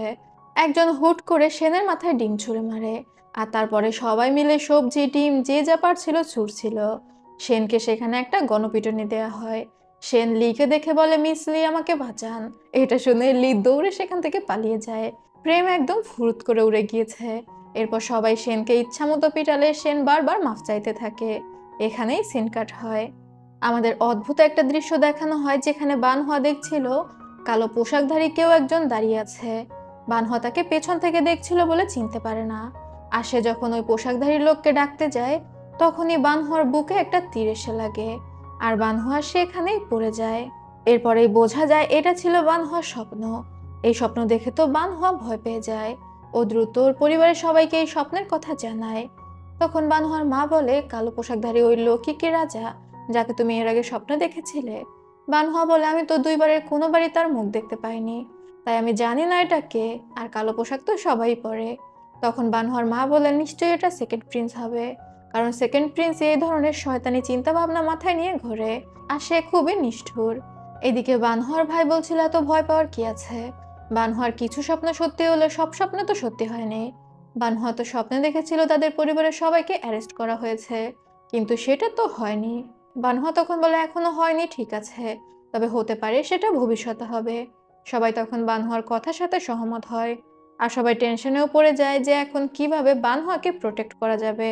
আর এটা চিন্তা করে বানহা হেংকে মার্শাল আর্ট শেখাতে থাকে। যদি বানহার কিছু হয়ে যায় তাহলে এই পরিবারের রক্ষা করবে হেং। এদিকে হেং চিৎকার করে বলছিল ওকে দিয়ে এসব সম্ভব না। বানহা তখন বলে, তুমি একটা ছেলে মানুষ হয়ে কিভাবে বলতে পারো সম্ভব না? ছেলে মানুষের কাছে আবার না বলে কোনো উত্তর আছে নাকি? ও হেং এর পায়ে দড়ি বেঁধে হেংকে প্র্যাকটিস করাচ্ছিল। রকিকে বলে, দড়ি আরো জোরে টানো। হেং তো পায়ে খুবই ব্যথা পাচ্ছিল আর চিৎকার করছিল। তবে বানহোয়া চিন্তা করতে থাকে ওই কালো পোশাকধারী কে। হঠাৎ ওর মনে হয় সেটা হয়তো রংজিয়া হতে পারে, কারণ ও জঙ্গলের মধ্যে একদিন রংজিয়াকে কালো পোশাক পরতে দেখেছিল। সাথে রংজিয়ার বেশভূষা ছিল সৈনিকের মতো। রকি তখন বলে, কোনো প্রমাণ ছাড়া আপনি কিভাবে এটা নিশ্চিত হবেন? বানহোয়া তখন বলে, আমার যতদূর ধারণা রংজিয়ার প্যালেসে কোনো বিড়াল নেই। অত রাতে ও বিড়াল খুঁজতে সেখানে গিয়েছে, আর আমি আশেপাশে কোনো বিড়ালের ডাকও শুনিনি। তো বানহোয়ার সন্দেহ আরো বেশি বেড়ে যায়। আর এরপরে দেখা যায় বানহোয়া কিছু শুটকি মাছ কিনে রংজিয়ার প্যালেসে গিয়েছে। রংজিয়ার চাচা তখন প্যালেস পরিষ্কার করছিল। সে বানহোয়াকে দেখে জিজ্ঞাসা করে বানহোয়া কি রংজিয়ার সাথে দেখা করতে এসেছে কিনা। বানহোয়া তখন বলে না, সে রংজিয়ার বিড়ালটা দেখতে এসেছে। রংজিয়ার চাচা অবাক হয়ে বলে, প্যালেসে তো কোনো বিড়াল নেই।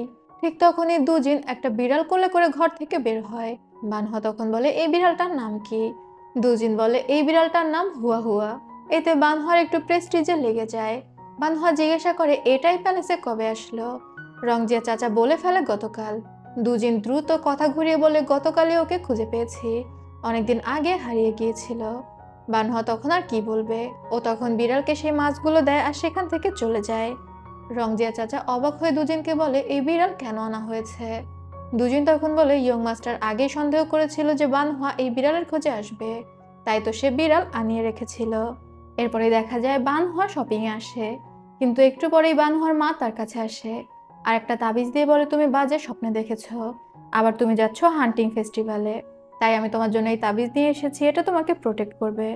এখানে আমরা জানতে পারি রাজ্যে প্রতি বছরই হান্টিং ফেস্টিভ্যাল হয় এবং সেখানে সব রয়্যাল ফ্যামিলির ছেলেমেয়েরা গিয়ে শিকার করে আর কি। শেষে যেসব জিনিস শিকার করা হয় সেগুলো দিয়ে বারবিকিউ করে বিশাল একটা খাওয়া দাওয়ার অনুষ্ঠান হয়। বানহোয়া ওর মাকে সান্ত্বনা দিয়ে বলে, তুমি চিন্তা করো না। পরবর্তী সিনে আমাদের হান্টিং গ্রাউন্ডের দৃশ্য দেখানো হয়। সেখানে রয়্যাল ফ্যামিলির সমস্ত সদস্যরা উপস্থিত ছিল। সাথে আমরা প্রথমবারের মতো রানীকে দেখতে পাই। রাজার সাথে যে কচি করে মেয়েটা, এটাই হচ্ছে রানী। সবাই রাজাকে গ্রিটিং করা শেষে যখন যাচ্ছিল, তখন শিজিন বানহোয়াকে পেছন থেকে ডাক দেয় আর ওকে একটা তীর উপহার দেয়। বানহোয়া সেই তীরটা ধরে বলে, এটা বেশ সুন্দর, ওর পছন্দ হয়েছে। শিজিন এটা শুনে খুশি হয়। বানহোয়া শিজিনকে ধন্যবাদ দিয়ে সেখান থেকে চলে যায়। এরপরে দেখা যায় শিকারের অনুষ্ঠান শুরু হতে যাচ্ছে, আর বানহোয়াই একমাত্র মেয়ে যে সমস্ত ছেলেদের সাথে শিকারে যাচ্ছিল। যা হোক, ঘন্টা বাজার পর যে যার ঘোড়া নিয়ে ছুটে যায় শিকারের উদ্দেশ্যে। বানহোয়া একটা খরগোশ দেখতে পায়, সেটাকে তীরও মেরে দেয়। তবে খরগোশটা কোথাও একটা পড়ে যায়। বানহোয়া দ্রুত যায় সেই খরগোশটা খোঁজার জন্য। তখনই জঙ্গলের মধ্যে সেকেন্ড প্রিন্স জিয়াংকে দেখে কিছু সৈন্যের সাথে কথা বলতে। সে কোনো একটা প্ল্যান করছিল এবং বলছিল অবশ্যই এই প্ল্যান আজকে এক্সিকিউট করতে হবে, এটা তার মাস্টার প্ল্যান। বানহোয়া বুঝতে পারে না কোন প্ল্যান নিয়ে কথা বলা হচ্ছে, কিন্তু ও একটা শুকনো ডালে পাড়া দিয়ে ফেলে, যার ফলে জিয়াং বুঝতে পেরে যায় যে আশেপাশে কেউ আছে। বানহোয়া দ্রুত সেখান থেকে পালাচ্ছিল, তবে জিয়াং আর তার সৈন্যরা তাড়া করতে শুরু করে এবং তীর মারতে শুরু করে।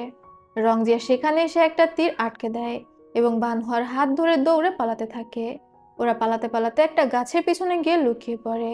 জিয়াং তার সৈন্যদের নিয়ে সেখানেও চলে আসে। বানহোয়া আর রংজিয়া যে গাছের পিছনে বসেছিল, সেই গাছের ঠিক কাছে এসে জিয়াং দাঁড়িয়ে যায়। তবে দুর্ভাগ্যবশত তখনই বানহোয়ার হাঁচি আসছিল। রংজিয়া দ্রুত একটা হাত দিয়ে বানহোয়ার মুখ আটকে দেয়।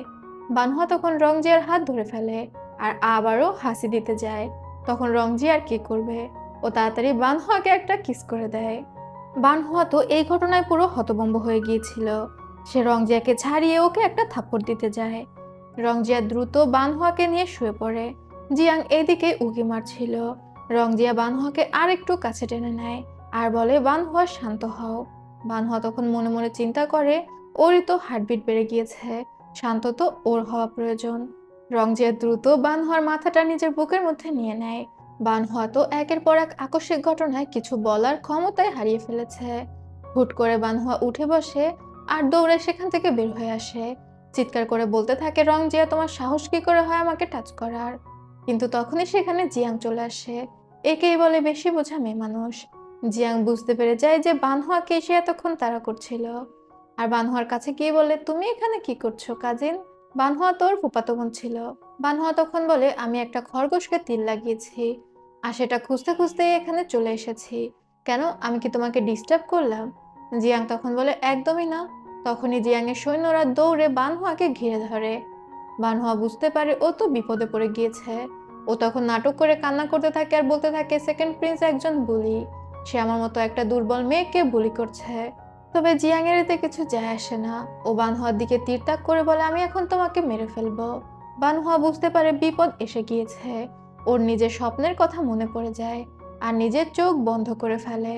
কিন্তু তখন এই রংজিয়া সেখানে এসে বলে, কাউন্টেস, আপনি এখানে কি করছেন? আমি আপনাকে সারা জঙ্গলে খুঁজে বেড়াচ্ছি। জিয়াং রংজিয়াকে বলে, মিনিস্টার রংজিয়া, আপনি এখানে? রংজিয়া তখন বলে, আমি আর বানহুয়া তো একসাথে শিকার করছিলাম। ও দৌড়ে আগে চলে এসেছে, আমি তো ওকে ধরতেই পারিনি। জিয়াং তখন মনে মনে চিন্তা করে, রংজিয়া, তোমাকে আমার প্রয়োজন, তাই এখন তোমাদেরকে ছেড়ে দিচ্ছি, না হলে তোমাদের দুইটাকেই এখানে পুঁতে ফেলতাম। এটা বলে জিয়াং তার সৈন্যবাহিনী নিয়ে সেখান থেকে চলে যায়। রংজিয়া বানহুয়াকে বলে, অনেক দেরি হয়ে গিয়েছে, চলো দ্রুত এখান থেকে ফিরে যাই। তবে যাওয়ার সময় বানহুয়া রংজিয়ার উপর রাগ দেখিয়ে বলছিল, তুমি আমার মুখ তোমার হাত দিয়ে বন্ধ করতে পারতে, তুমি কেন আমাকে কিস করতে গেলে? রংজিয়া তখন বলে, আমার একটা হাতে তীর ছিল আর একটা হাত তুমি ধরে রেখেছিলে, তাহলে আমি কিভাবে আমার হাত দিয়ে তোমাকে আটকাবো?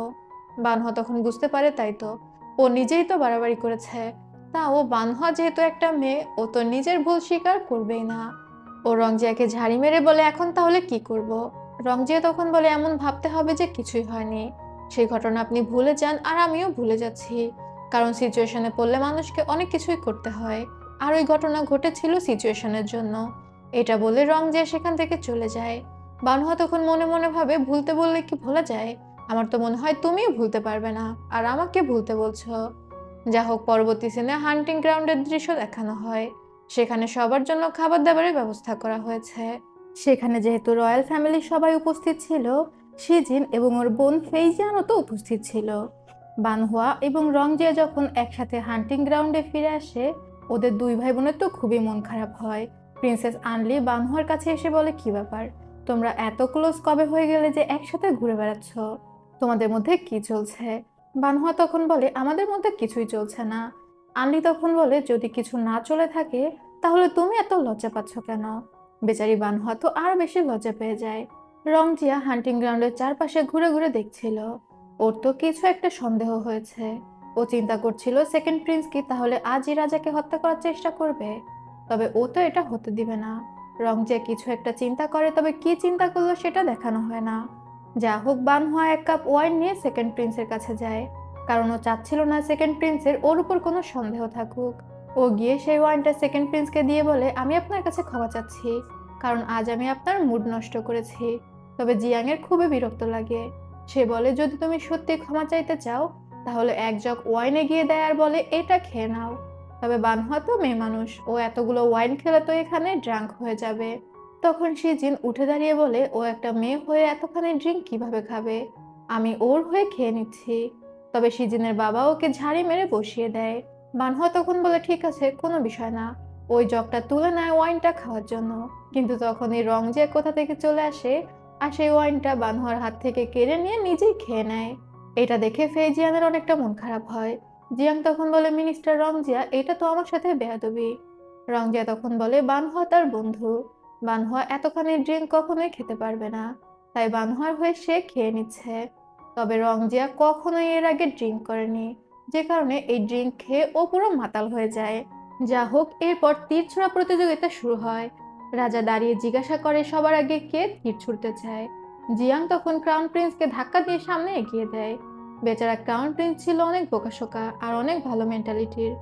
রাজা হাসি মুখে বলে, এই তো ক্রাউন প্রিন্সের মতো কাজ, আমি তোমার জন্য আজ একটা উপহার প্রস্তুত করেছি। সেখানে রাজা ক্রাউন প্রিন্সকে একটা স্বর্ণের ধনুক উপহার দেয়। তবে তখনই জিয়াং নেমে যায় আর বলে, এই ধনুকটা তার পছন্দ হয়েছে। ক্রাউন প্রিন্স এমনিতেও তার মতো মার্শাল আর্টে পারদর্শী না, তাই এই ধনুকটা তারই পাওয়া উচিত। তবে রাজা বিরক্ত হয়ে জিয়াংকে বলে ওই ধনুকটা ছেড়ে দিতে, কিন্তু জিয়াং জেদ করতে থাকে। অন্যদিকে আমরা মাস্ক পরা একজনকে দেখি যে জঙ্গলের মধ্যে তীর ছোড়ার প্রস্তুতি নিচ্ছিল। এদিকে বানহুয়া আসে এবং জিয়াং এর সাথে ওই ধনুকটা নিয়ে টানাটানি শুরু করে দেয়। তবে রংজিয়া এসে বানহুয়াকে বলে, থামো, তোমার এই ধনুক নিয়ে টানাটানি করার কি আছে? রংজিয়া তখন বলে, এই ধনুক দিয়ে শুট তো সেই প্রথমে করবে।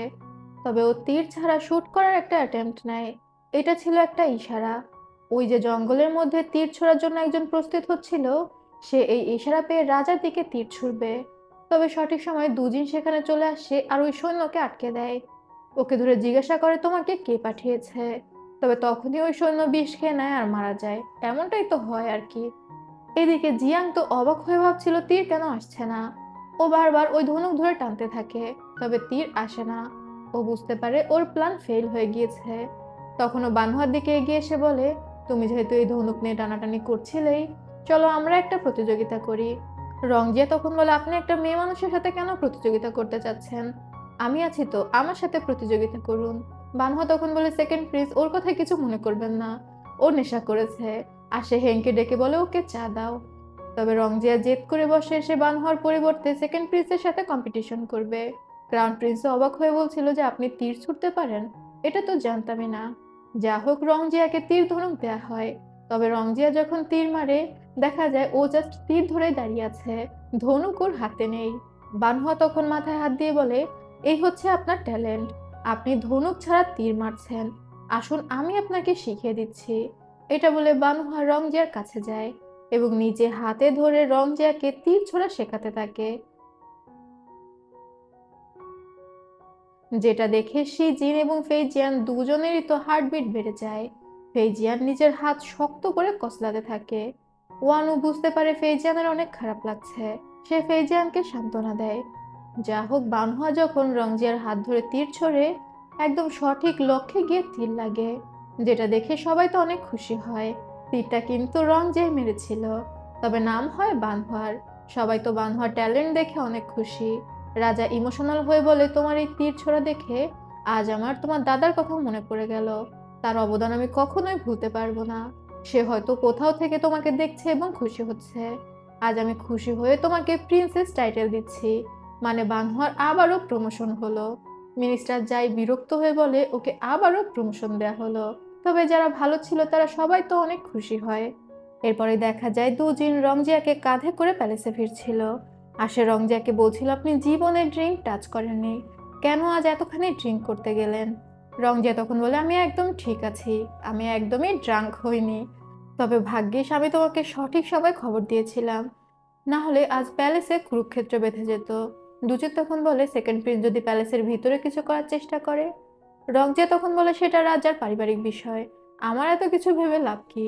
অন্যদিকে বানহুয়া বাড়িতে ফিরে আসে, তবে সে অনেক অস্থির ছিল। ও রকিকে বলছিল ওর ঘাড় টিপে দিতে। তবে রকি যখন ঘাড় টিপে দিচ্ছিল, বানহুয়া চোখ বন্ধ করে। আর ও দেখতে পায় রংজিয়া ওকে কিস করছে। বানহুয়া লাফ দিয়ে উঠে যায়। আবার রকিকে বলে, তুমি আমার ম্যানিকিউর করে দাও। রকি যখন বানহুয়ার হাত ধরে, ও আবারও রংজিয়াকে দেখতে পায়। রকি তখন বলে, আপনার কি হয়েছে, আপনি আজ এত অস্থির কেন? তবে বানহুয়া কোনোভাবেই বসতে পারছিল না, কারণ ও চোখ বন্ধ করলেই শুধুমাত্র রংজিয়াকে দেখতে পাচ্ছিল। রংজিয়া ওকে কিস করছে এটা।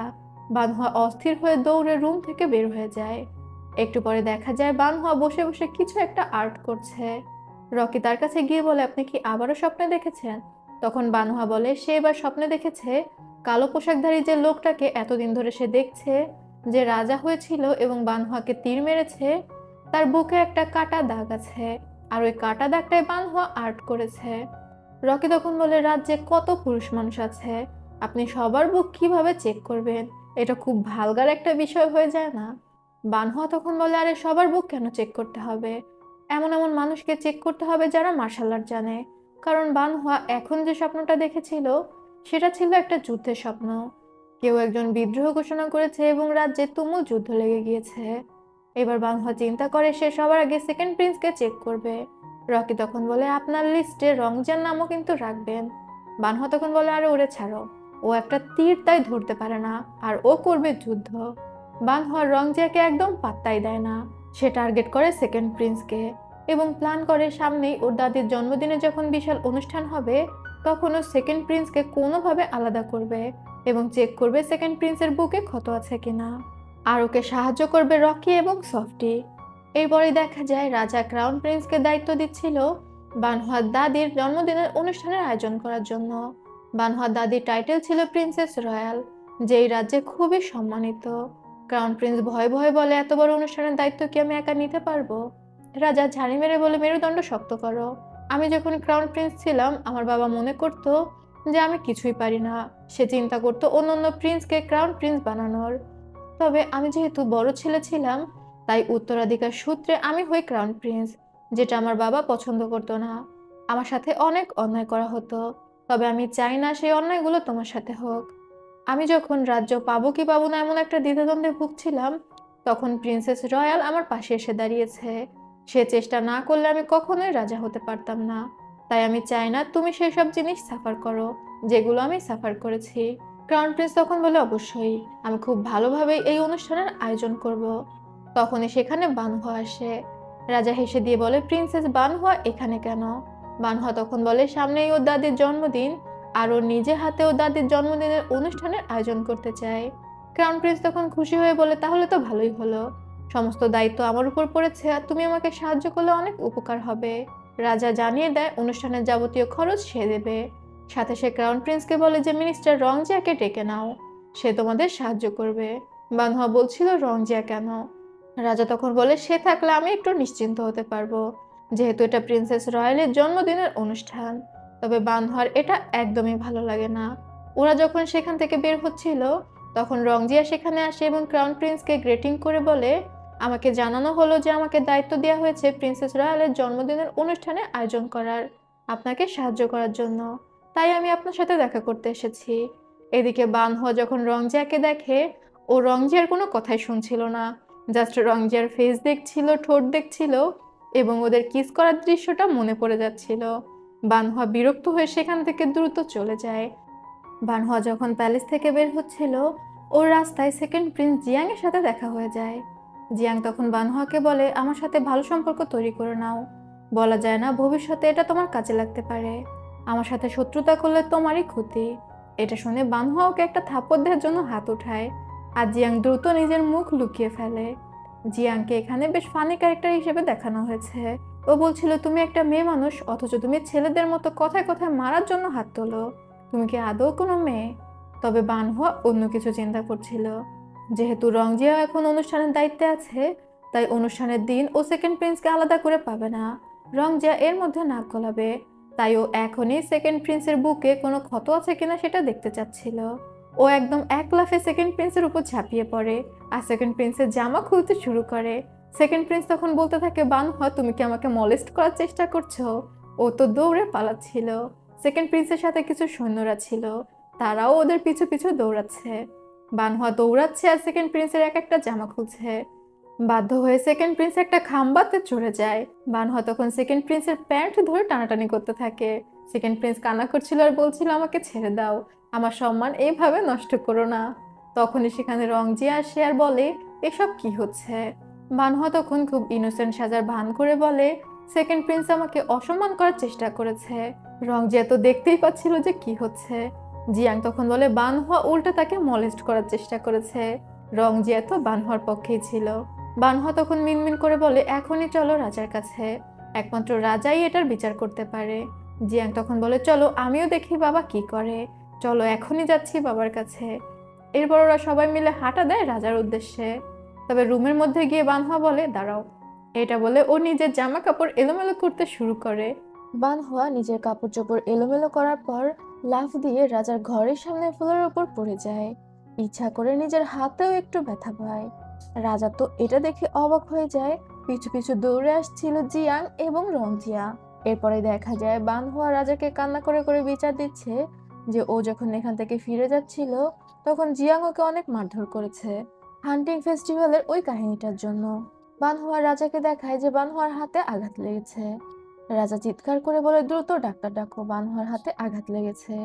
ইউনুস দৌড়ে গিয়ে একজন মেইডকে বলে, ডাক্তার ডাকো। সেকেন্ড প্রিন্স বানহুয়াকে প্রচুর পরিমাণে পিটিয়েছে, তার হাতে আঘাত লেগেছে। ওই মেইড আরেকজনকে চিৎকার করে বলে যে দ্রুত ডাক্তার ডাকো। সেকেন্ড প্রিন্স বানহুয়াকে এমন ভাবে পিটিয়েছে যে তার হাত ভেঙে গিয়েছে। তখন আরেকজন চিৎকার করে বলে, দ্রুত ডাক্তার ডাকো। সেকেন্ড প্রিন্স বানহুয়াকে এত পরিমাণে পিটিয়েছে যে সে মরতে বসেছে। বুঝুন, গুজব এভাবেই ছড়ায়। ডাক্তার দৌড়ে এসে বলে, প্রিন্সেস কি এখনো বেঁচে আছে? তবে দেখা যায় বানহুয়া তো বহাল তবিয়তে রাজার পাশে বসেছিল আর ন্যাকামি করে করে বলছিল যে তার ভুল হয়েছে প্রিন্সের সাথে ঝামেলা করা। জিয়াং চিৎকার করে বলে, তুমি আগে আমার সাথে ঝামেলা করেছো। বানহুয়া কান্না করতে করতে বলে, একদমই ঠিক, আপনার সাথে আমার তর্ক করা উচিত হয়নি। যদিও আপনি আমার দাদাকে অসম্মান করে কথা বলেছেন, কিন্তু আমার সহ্য করে নেওয়া উচিত ছিল। মানে রাজার সামনে এমন নাটক জুড়ে দেয়, সাথে তো ছিল রংজিয়া। রাজা তখন সেকেন্ড প্রিন্সকে শাস্তি দেয় লাইব্রেরিতে বসে 500 কপি রিচুয়াল লেখার জন্য। সেকেন্ড প্রিন্স কিছু না করেও বেচারা শাস্তি পায়। এরপর দেখা যায় রংজিয়া বানহাকে ওর বাড়িতে পৌঁছে দিতে আসে। বানহা তখন রংজিয়াকে ধন্যবাদ দেয় আজকে ওকে সাহায্য করার জন্য। রংজিয়া জিজ্ঞাসা করে বানহার হাতে ব্যথা আছে কিনা। বানহা বলে, আরে এগুলো তো কিছুই না, তবে তুমি আমাকে কেন সাহায্য করলে বলো, তোমার উদ্দেশ্য কি? রংজিয়া তখন বলে, আমি আপনার বন্ধু হতে চাই। এখনো কি আপনি আমাকে আপনার বন্ধু বানাবেন? বানহা তখন রংজিয়ার কাঁধে হাত রেখে বলে, আচ্ছা, তুমি আমাকে অনেকবারই সাহায্য করেছো, এই কারণে এখন থেকে আমি তোমাকে বন্ধু হিসেবেই মনে করব। রংজিয়া উদাস হয়ে বলে, আপনি কত লাকি, যদি কখনো কোনো সমস্যায় পড়েন আপনার পরিবার আছে আপনার পাশে দাঁড়ানোর জন্য। রাজাও আপনাকে ভালোবাসে। বানহা তখন বলে, এটা তো ঠিক, পরিবার সাথে পাওয়া মানে অনেক বড় একটা বিষয়। রংজিয়া মন খারাপ করে বলে, আমি ছোটবেলা থেকে একা একা বড় হয়েছি, যত সমস্যাই আসুক সব আমাকে একা ফেস করতে হয়েছে, এমনকি আমার কথা বলার মানুষও নেই। রংজিয়া জানায় আজকাল সে তার বিড়ালের সাথে কথা বলছে। বানহার রংজিয়ার জন্য একটু মায়া হয়। ও রংজিয়াকে বলে, আচ্ছা, এখন থেকে যদি তোমার কারোর সাথে কথা বলতে ইচ্ছা করে আমার সাথে কথা বলো, আমি তোমার সাথে থাকবো। এরপর বানহা রংজিয়া থেকে বিদায় নিয়ে সেখান থেকে চলে যায়। রংজিয়া তো মহা খুশি। এদিকে সেকেন্ড প্রিন্স যখন লাইব্রেরিতে বসে রুলস কপি করছিল তখন ওর কাছে রানী আসে। সেকেন্ড প্রিন্স তো ভাবে রানী অন্তত ওকে বিশ্বাস করবে, তবে রানী বলে যে তুমি আসলেও নষ্ট হয়ে গিয়েছো, তোমাকে আমি আদর দিয়ে নষ্ট করে ফেলেছি, এখন রুলস কপি করো, কেন তুমি শুধু শুধু বানহাকে ডিস্টার্ব করতে গেলে? এটা বলে রানী সেখান থেকে চলে যায়।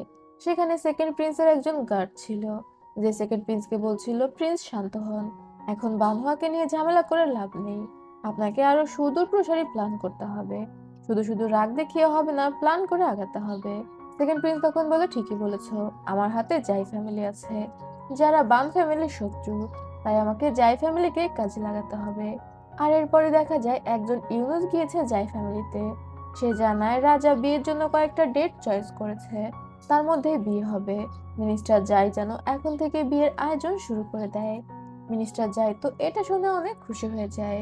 এরপর আমাদের প্রথমবারের মতো জাই ফ্যামিলির বড় ছেলেকে দেখানো হয়, যাকে মিনিস্টার জাই চিঠি লিখে পাঠিয়েছিল যে ওয়ানোর বিয়ের ডেট ঠিক হয়ে গিয়েছে, সে যেন খুব দ্রুত বাড়ি ফিরে আসে এবং বিয়ের প্রস্তুতি শুরু করে। জাই ফ্যামিলির বড় ছেলে তখন খুশি হয়ে বলে, মনে হচ্ছে সেকেন্ড প্রিন্সের হুঁশ ফিরেছে। পরবর্তী সিনে আমাদের ওয়ানুকে দেখানো হয়। ও খুব মনোযোগ দিয়ে রান্না করছিল। ওয়ানুর শখ ছিল রান্না করা, আর ওই শহরের বেস্ট কুক ছিল। ওয়ানুর রান্না যখন প্রায় কমপ্লিট তখনই মিনিস্টার যাই এসে ওয়ানুকে ঝাড়ি মারে আর বলে, তোমার একজন প্রিন্সের সাথে বিয়ে হতে চলেছে, এখনো তোমার শখ সাধারণ একজন রাঁধুনি হওয়া, তুমি কি নিজের অবস্থান বুঝতে পারছো না? ওয়ানুকে ঝাড়ি মেরে রান্নাঘর থেকে পাঠিয়ে দেয়। বেচারি ওয়ানু রুমে বসে বসে কান্না করতে থাকে।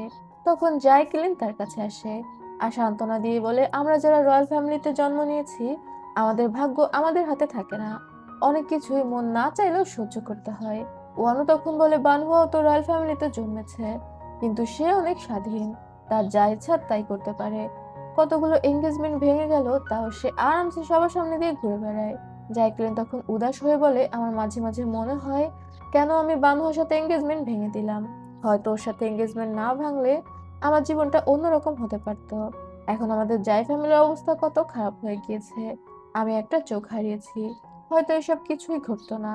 তবে ওয়ানু বলে, তোমার জীবন তখন আরো বেশি খারাপ হয়ে যেত, কারণ বানহর মতো একটা মেয়ের সাথে থাকা অতটাও সহজ না, তুমি ওর থেকে ভালো ডিজার্ভ করো।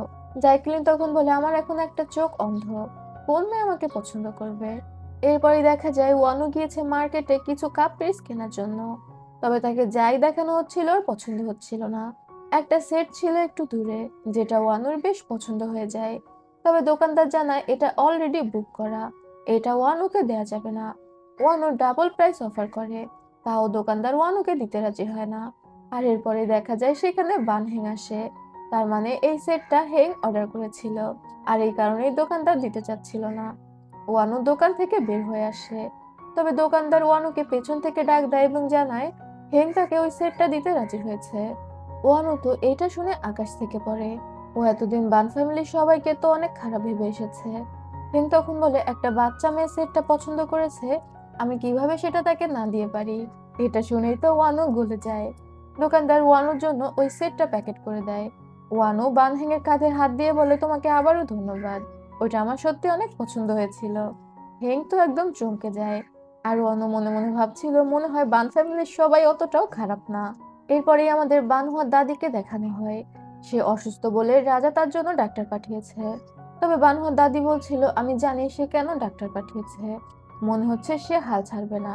তার মানে বানহুয়ার দাদিও জানতো যে রাজা টাইগার টেলের খোঁজ করছে। তবে বানহুয়ার দাদির মেয়েট তার খাবারে কিছু একটা মিশিয়ে দেয়। বানহুয়ার দাদি সেটা খেয়েও নেয়।